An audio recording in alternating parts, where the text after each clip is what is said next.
Сәлем достар, сіздермен бірге шоуда KZ. Мен Шаржа қаласына келдім.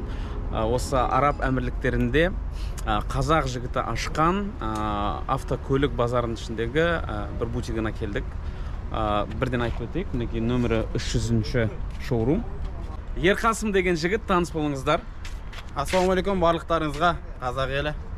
Енді Ерқасымды біраз адам таниды, біраз қазақтар таниды. MyKolesa Instagram парақшасынан күнде келген жаңа көліктердің видеосын салады. Ендеше кеше айтып өткендей, Ерқасымға бірнеше сұрақтарымыз бар. Біздің көрермендеріміз жазған, соған жауап сұрап көрейік деп жатырмыз Ерқасымнан. Ендеше Ерқасым, сенің өзің қай жақтың азаматысың, өзіңді жақсылап таныстырып өтсең? Тума негізі Түркістан облысы, Сарыағаш ауданы, Қызыласкер деген ауылдық елді мекенде туылып өскем. Негізі өзім Сарыағаш, Алматы қаласында білім алғам 2013 жылдан бастап. Дубайға келдік 2021-де, құдай қаласа. 2021-2022, уже скоро 3-4 ай болады. 2021-де келіп қыдырып, көріп кеткен болатынбыз. На галочку алып, барлық бизнесті қалай болады, не болады, қандай инвестиция тартса болады Қазақстанға деген сияқты. Потому что Дубай орысша араластырып айта берейін, проблема еместер, кешіресіздер, алдын ала орысша араластырып атқаным үшін. Алдын ала келіп, бір қарап кеткен болатынбыз, қыдырып. Самый черный касса, самый үлкен бизнестер Дубайда айналады, қандай инвестиция Қазақстанға апарса болады, қандай новый проекттерді апарса болады деп. Түпай, құдай қаласа 3 ай болды бастағанымызға, 3 айда салон ашып жатырмыз. Мынау демек уже екінші сұраққа жауап берді. Екінші сұрағымыз бұл бизнесқа қалай келдің деген сұрақ еді. Мейлі, аха. Ендеше әрмен қарай мысал ретінде көрермендерімізге түсіндіріп өтсең, 2021 жылғы қазақтардың жақсы көретін машинасы бар, Camry 75, комплектациясы SE. Үшеу болады, SE комплектациясы бұл жерде қанша тұрады, және де Қазақстанға жеткізу қанша болады? Мынау ең арзан жеткізілетін қала бұл Шымкент қаласы. Енді біз 3 ай алдан келгенде бұл жерде SE комплектациялар 8 миллион, 7,5 миллион тұратын. Мұнда 11 миллион, 11,5 миллионға біз Қазақстанға алып баратынбыз, жіберіп отыратынбыз. Жақсы ғой әркімге Дубайға бизнес жасағаны. Сосын қазір қазақтар көбейіп кетіп, мына арабтар бүкіл ценаны көтеріп тастады. 2 миллион, 2 миллион, 3 миллионға көтеріп тастады. Енді біздің мақсат не? Біздің мақсат қазір уже өзімізге көп салон аштық, машиналардан тартып жатырмыз. Бүкіл арабтардан ниже цена қойып жатырмыз. Құдайға шүкір 30 машина қазір 27-сі өтіп кеткен, өзің көріп жатқандай. Өзіңдегі бір машина алып кетіп жатырсың. Сол сияқты келеді қазақтар, алып кетеді, проблема емес. Енді басты мақсатымыз бірінші Дубайдағы рыноктың ценасын чуть түсіру, основном бұл машинаның. Кейінгі уже Қазақстандағы рыноктағы ценаны түсіру. Демек, бұл осы базардағы машиналар бәрі Америкадан келінген, Дубай? Барлығы Америка, Канада, Корея, Япония бар, олар 1%, 2% тота болды. Өзіне жиі қойылатын сұрақтарға? Мен өзіме жиі қойылатын сұрақ, енді машина бизнесінде болған соң основной машина. Біріншісі автотурға байланысты, чтобы бүкіл менің өзімнің командам бар. Командама жақсы сенем, мысалы автотурға бір жігіт келеді ма, біз оны толықтай обслуживать етеміз, көрсетеміз. Автотур дегеніміз бұл демек мысалға көп адам тіл білмейді, сендер аэропорттан күтіп аласыңдар. Енді көп қазақ ағайындарымыз бар, кеп алданып қалатқандар бар да. Қатты ұрылған машинаға алданып қалатқандар. Бұл жақта өзінің бизнесі болған соң, өзінің хитристары болады, соған алданып қалатқандар бар. Сол автотур барма деп көп сұрайды. Енді видеода да айта кетейін, автотур пока бізде тоқтатылып тұр, потому что физически үлгермейміз, өзің көріп жатқандай. Автотурдың плюстары қандай? Автотурдың плюс... Бірінші бағасы қанша? Автотурдың бағасы $550, $750 күнге қарап бөлінетін болады. $550-750. Енді адам ақша төлегеннен кейін не үшін төлейм деген сұрақ туындайды? Не үшін төлейм дегенде, таңертең отельден алып кетеді, таксиге өзің, например, таксиге келдің рынокқа, Дубайдан келесің, 25 мың теңгемен келесің, 25 мың теңгемен қайтасың, ол уже адамның қалтасына тебеді. Дұрыс па? Екіншісі нормальный машина, бұл жерде по адресу алып барамыз. Біз осы жерде жақсы машиналар бар, көрсең болады, болмаса басқа жерді көрсетеміз. Үшінші вариант, бүкіл Дубайдың рыноктарын барлығын көрсетіп, таныстырып, сол жерде максимально саудаласып, енді құдайға шүкір MyKolesаның жігіттерінің бүкіл рынокта авторитеттері бар, саудаласып береді сол жерде. MyKolesa дегенде бұл жалпы қазақтардың дейсің ғой? Иә, қазақтардың құдай қаласа, құдайға шүкір, авторитетіміз. Қазақтарды сыйлай ма бұл жерде қалай? Қазақтарды сыйлайды, иә. Просто қазақтар момын келеді кішкене. Момын келеді, мысалы, бұл жақта көріп тұрсың, 100 мың теңгеге азаннан кешке жұмыс жасай беретіндер бар. Олар енді максимально алдауға тырысады. Достары білмейді, өздері қазақтар келген кезде максимально алдап әйтеуір тосып жүреді. Ақша сындырып қалуға тырысады ол. Енді ол бизнес ол жерде. Және де мынау автотур алудың менімше тағы да бір жақсы жері языковой барьер дейді ғой. Мысалға тіл білмейді көп адам. Орысша енді көп жерде қолдана алмайды. Мысалға басқа бір шуб алсаңыздар, ол жерде орыстар толып жатыр. Бұл жерде орыстар көп емес. Иә, және де ағылшын білу керек міндетті түрде, не болмаса араб тілін білу керек. Ол кез келген адам біле бермейді, иә. Сол жағынан да көмектесесіз. Сол жағынан да көмектесеміз. Ол жағынан да көмектесеміз. Енді басты мақсат основном осы жерде офиста көмектесеміз көбісіне. Направлениемен жібереміз, осында барасың деп. Құдай қаласа енді команда үлкейіп жатса, автотурдың жігіттерін шақыртып, тағы да қосуға болады. Потому что күніне, например, 20-30 адамның өзі осындан сұрап келеді. Мен обслужить ет автотурға деп. Мен потому что үлгермейді біздің жігіттер. Қазақстанда күніне 70-60 адам жазады, мен барайын деп. Иә. Оларға кел деп, біз просто обслужить ете алмай қалсақ, ол ұят болады кішкене. Енді тағы да бір сұрақ, мынау қазақтың жақсы бір сөзі бар, әр қазақ менің жалғызым дейді. Мысалға мен өзіңді білген жоқпын, мен бір бауырым жіберді инста парақшаларында, думан сен жүресің ғой, шетелге көп шығасың, шетелге шығып машина алып келсейіз дейді. Сөйтіп мен сені көрдім. Енді түріңді жүзіңді инстадан көргеннен кейін, қазақ болғаннан кейін маған жақын болып көріндім. Шыны керек, мен сені іздеп келдім. Иә, сен іздеп келдім, мен қазақтарды іздеп келдім, өйткені олар алдамайды ғой деп, тіліміз бір, енді бір-бірімізге түсіндіреміз, нетеміз деп. Енді көп адамдар солай келеді, мысалға. Мен жаңа өзім саудаласып сенен скидка сұрап жатырмын. Енді қазақтарға сен қазақ деп, мысалға, жалпы сен тек қана қазақтарға жұмыс істейсің бе, әлде кез келген адамға жұмыс істейсің бе? Кез келген адамға жұмыс істесең, қазақтарға жеңілдік бар ма, қазақтарға? Қазақтарға, например, бүкіл машиналардың ценаларын қазақстанский сайтта тұрады, ол негізі. Майкалесаның сайттарында тұрады. Арабтар немесе орыстар келсе, можно олармен мен торговать ете беремін. Оларға 200-300 мың қымбат айтам, торговать етем, сол суммаға келеді по-любому. Основном мен қазақтармен торговать етпеймін. Қазақтар келеді, мен бір ценаны айтам, ол цена менің инстаграмымда, телеграмымда, бүкіл площадкалерде сол цена тұрған болады. Мен инстаграмға 9 миллион деп, келген қазаққа 8,5 миллионға мен айта алмаймын ондай. Өйткені әрине сенің де наның бар ғой. Мысалы мен инстаграмға 8,5 миллион деп келген қазақ аңқаулау біреу келсе, мен оған 9 миллион деп айта алмаймын. Иә. Өтіріктің құйрығы бір-ақ тұтамын дейді ғой. Иә. Шығады да. Енді жаңағы Майкалесаның сайттарында дейсің, Майкалесаның қандай әлеуметтік желілерде бар? Инстаграм білем. Основном телеграм, инстаграм болды. Телеграм, инстаграм. Ватсапта жұмыс істейсіңдер енді. Жұмыс жасаймыз. Ватсапта заказ қабылдаймыз. Демек, енді бұл жерде, достар, мен бірінші қараған кезде,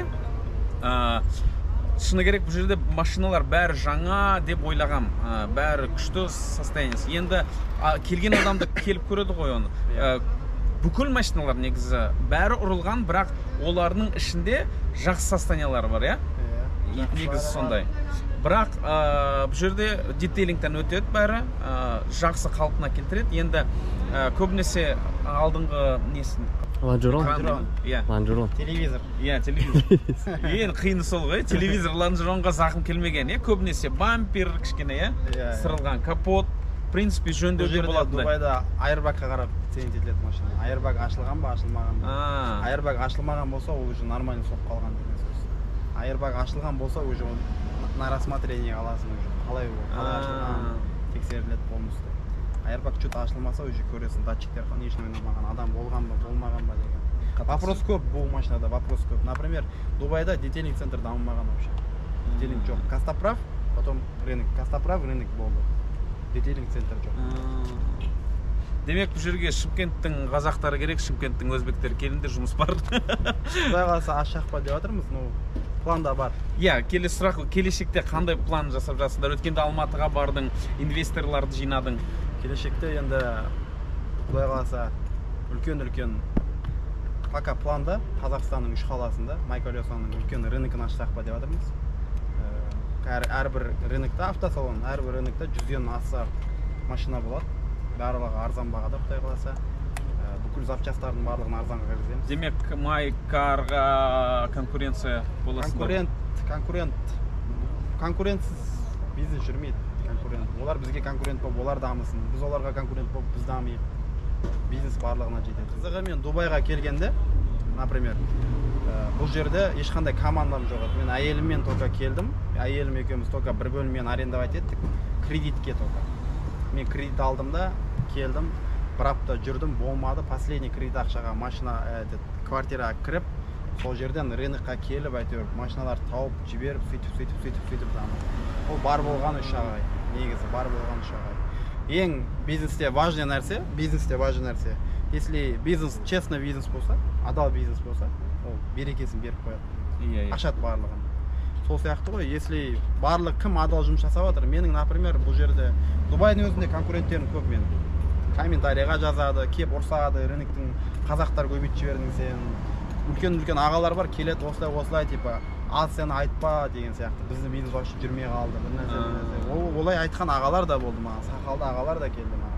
Өзге ұлттың азаматтары? Нет, қазақ ағалар өздері келіп маған сөйтіп айтқандар. Сенен басқа да қазақтары бар ба бұл жерде сонда? Бұл жерде менен басқа примерно мен білетін 10 шақты мен сияқты осындай Дубайдан машина таситын жігіттер. Таситын, бірақ шоурумдары бар жігіттер? Жоқ, шоурумдары бар жігіттер жоқ. Енді сенің айырмашылығың сол болып тұр ғой енді. Енді бірақ оған қызғанатындай бұл жер бұлай дронмен ұшуға болмайды бұл жерде. Енді примерно айтсам, бұл білмеймін, енді бір районный центр, ауыл емес, шыны керек. Қанша гектар алатынын сен де білмейтін шығарсың. Бірақ өте үлкен мына базар, өте үлкен. Енді солай айтады бізге ол қызғаныштық. Мен де басында видеоларда айтатын, қайда бізді көргенде амандасыңыздаршы. Біреулер бізге не қылады, амандасып кетеді, айтып кетеді, сыртымыздан айтады. Ана бір қызықты сәт болды. Мен бір машинаны салдым, капет салдым. 70 мың дирхам деп тұрды, мен 70 мың дирхам деп сұрап тұр деп салып кеттім. Бір қазақ соны 64 мың дирхамға саудаласып алып кеткен екен. Видеомнан кейін да менің. Мен тамақ ішіп отырмын, артымда тоже бір столда тамақ ішіп отыр, сол видеоны қояды. Маған сөйлемейді, 4 кісі айтады. Жігіттер мына капетті алдым дейді. Маған сөйлеп, өздерінің столында сөйлесіп отыр, мына капетті алдым мен. Бұл 70 мың дирхамға қазақтарға сатпақшы болып, 500 мың теңге үстіне қосып, мен типа 500 мың төменге алдым, осылай, анау деп. Короче, енді маған қарсы сөйлеп жатыр да ол жерде. Не дейсің ол жерде? Үндемейсің, например, мен бір машина ценасын продавец қалай айтады, солай салайын. Мен көп продавецтермен саудаласпаймын бұл жерде. Саудаласам, когда реальный клиент бар, мен ақшамен барам, мен саудаласам. Мен 10 мың дирхам түсіріп тастаймын бір машинаны. Видеоларымда бар ондай.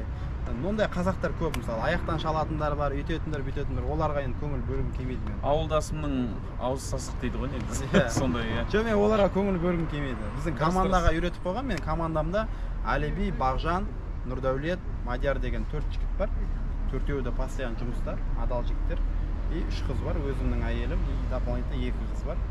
Вообще 8 адамбыз, 8-іміз бір бағытта жұмыс жасаймыз. Барлығын екеуің келіп 3 айда 8 адам болдыңдар уже, иә? 3 айда Құдай қаласа 8 адам болды. Енді Алматыда да компания ашылды, мұнда да официальный компаниямыз ашылды. Енді көркейтеміз деген ойдамыз. Иә, айтпақшы, компания демекші. Мысалға Дубайға 10 мың доллар ғана әкелуге болады бір адамға. Егер машина 20-30 мың доллар тұрса, қалған ақшаны Алматыдағы компанияға апарып берсеңіздер болады. Олар өздері осы жерге аударады. Осылай да жасауға болады. Ол система солай, Алматыдағы біздің компанияға барып береді. Мен ол жақтан машинаны төлеп жіберемін. Негіз сондай ғой, иә? Предоплата 1000 доллар. Предоплата 1000 доллар. Олар келмесе де болады. Иә, олар келмесе де болады. Бір машинаның видеосын саламын, сол видеоға қарап характеристикасын сұрайды, мен айтып беремін. Сол кезде маған 1000 доллар жіберіп, все, мына машина менің атыма тіркей бер, мен аламын. Ақшаны бір аптада дайындаймын деп айтады маған. Все, мен ол машинаны продажадан алып тастаймын. Сөйтеді. Енді сонымен солай деп қойдық, болдық. Енді бұл жерде тұрған машиналарды қызық болсын, тоже айтып өтейік. Мынау жаңадан келген машина қандай бұл? Айтып өтсін. Опять GT Line 2021. Қазір келді ремонттан бұл, әлі. Көзін көрдің қазір келді, әлі бағасын шығарған жоқ бұл. Енді сразу айтайық, мына үстіндегі машиналар, полисайттар. мына 3 полицай тұр, 1.4, 1 Santa Fe тұр, барлығы сатылып кетті. Мысалы барлығы өтіп кеткен. Иелері бар. Иелерінің уже ақшаларын күтіп отырмыз. Қазақстанға кетті? Қазақстанға, бәрі Қазақстанға кетті. Жоқ, біреуі Россияға кетті, RAV4. Мынау бүгін кетті. Опять тоже бүгін кетті. Орал қаласына кетті. Бұл Sonata, мынаның бағасы 9 миллион 800 мың теңге, 9 миллион 700 мың теңге. Мына K5 тоже бүгін сатылып кетті бұларда. Құдайға шүкір, енді рыноктағы бағаны чуть-чуть түсіріп, хотя 1 миллион теңге түсіріп болғаннан кейін уже машиналардың бәрі тез-тез кетіп жатыр. Ремонттан алып кеп үлгермей жатыр. Өзің көрген машина 9 миллион 500 мың теңге. K5 GT Line тоже ценасын шығарған жоқ, біз енді шығарамыз. Мына жерде тұрған Palisade бүгін келді, таңертең тоже сатылып кетті. Сенің машинаң құтты болсын. Рахмет. Осындай машина алдық Алматыға. Сенің машинаң құтты болсын. Берекесін берсін. Мына 7 миллионның несі тұр? Camry 7 миллион тұрады. 2020. 10 миллион, 10,5 миллионмен под ключ барады Қазақстанға. 10,5 миллионмен. Қазақстанға бір бауырымызға кетті. Опять GT Line тоже 75 мың дирхам. Бүкіл рынокта примерно 82-83 бар. GT Line дегендер ол 1.6, я? GT Line 1.6, GT Line 2.5, бұлар 2-ге бөлінеді. 1.6, 2. Спорт дейді. 1.6 турбо основном болып келеді. Camry 75, который Қазақстандардың машинасы. 9 миллион 800 мың теңге.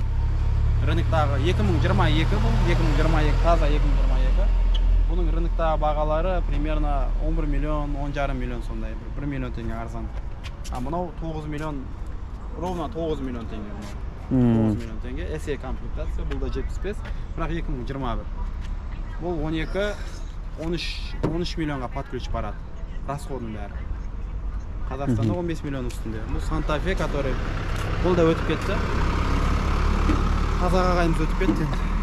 Енді мына видеоны көргенше мына машиналарды өтіп кетеді жер, уже 1-2 күнде. Сен видеоң шығам дегенше. Алла жақсы өтіп кетсін. Ал ендеше сонымен солай, бауырлар, сіздермен бірге болған шоуда KZ, мен Думан Айсын, және де Ерқасым бауырымыз. Майкалёс. Келіңіздер Дубайға, Құдай қаласа Алматы, Астана, Шымкент қалаларынан үлкен-үлкен жаңалықтар бар, күтіңіздер. Рахмет. Назарларыңызға көп-көп рахмет. Сіздің ойыңызша қай елден көлікті әкелген тиімді болады? Және де біздің каналымызға тіркеліп лайк басуды ұмытпаңыздар. Қазақша контентті жарайық ағайын.